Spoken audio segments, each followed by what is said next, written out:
Après chaque catastrophe, que ce soit des catastrophes naturelles ou des catastrophes culturelles, la distinction, elle est didactique, hein, les deux sont souvent mêlés.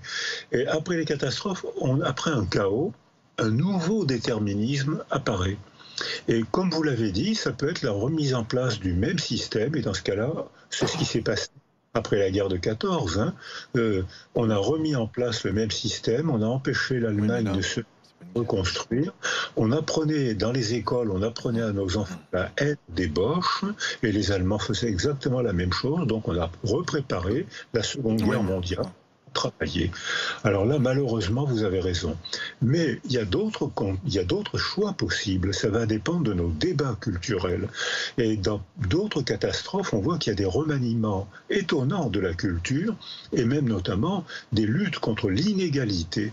Je pense par exemple à la peste de 1348, qui est une peste célèbre parce qu'elle est partie de Marseille et parce qu'il y a beaucoup d'archives. En 2 ans, un Européen sur deux est mort du bacille, du bubonique. Un Européen. Si bien qu'après, tout a été remanié, tout a été repensé. oui, Le oui. cerveau existait avant 1348, où le seigneur possédait la terre, et quand il vendait sa terre et son bateau, il vendait les hommes qui étaient dessus, les serfs. C'était l'esclavage blanc. Et il vendait. Or, 2 ans après, il restait presque plus de paysans pour travailler la terre. Il a fallu les courtiser pour qu'ils se remettent à travailler la terre. Le servage a disparu en 2 ans, presque sans dégâts.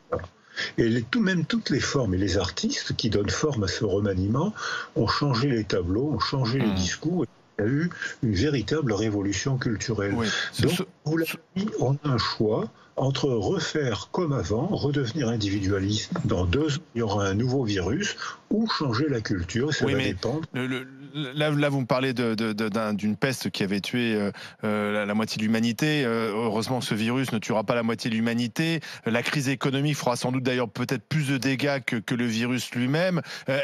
Moi, j'ai du mal à imaginer que le monde changera. Alors sur le sanitaire, si, sans doute. Là, on a bien compris que sur l'épidémie, il faudra prendre des précautions. L'histoire des masques, le confinement. On tirera les leçons d'ailleurs du confinement. Est-ce que vraiment il est utile, pas utile? Est-ce qu'il fallait faire différemment? Ça, on aura un modèle finalement qu'on pourra appliquer peut-être à la prochaine épidémie, parce que les épidémies, il y en aura toujours, il y en a eu avant.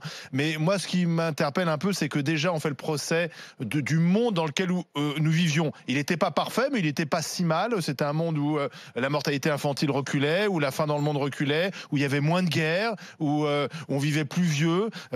Donc, moi, ce qui m'inquiète, je ne sais pas ce que vous en pensez, c'est qu'on donne finalement des vertus à ce virus. Pour certains, il serait même salutaire, ce virus, parce qu'il nous permettrait de nous corriger. Oui, c'est toujours un peu dangereux, ce genre de discours.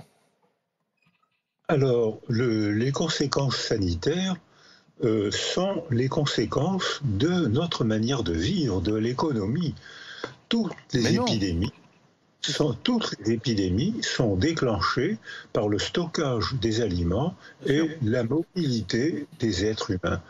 Dès l'instant où on a fait des stocks d'aliments, que ce soit pour la route de la soie, que ce soit pour le néolithique, dès l'instant que ce soit pour l'élevage intensif qu'on constate actuellement et le transport des aliments à travers la planète, ce sont toujours les mêmes conditions économiques de consommation et d'hypermobilité qui déclenchent les épidémies. Alors, comme on l'a dit tout à l'heure, ou bien on remet en place ce que vous dites, et je le partage totalement, on avait une manière de vivre. Jamais dans la condition humaine, surtout en France, on a eu 70 ans sans guerre à la maison et sans épidémie majeure. Il y a eu le sida, bien sûr, mais on l'a assez vite relativement bien contrôlé. Donc c'est la première fois dans l'histoire humaine qu'il y a presque 3 générations sans guerre à la maison. Personnellement, j'ai connu 2 guerres. Je suis né avant-guerre, j'en ai connu 2. Et c'est inouï. Ce que vous dites, je le partage tout à fait, mais il y avait quand même, le virus là révèle que cette manière délicieuse de vivre, qui était un réel progrès, a provoqué un virus. Il y a peu de morts parce qu'on s'est confiné, et si on ne s'était pas confiné, il y aurait des centaines de milliers de morts.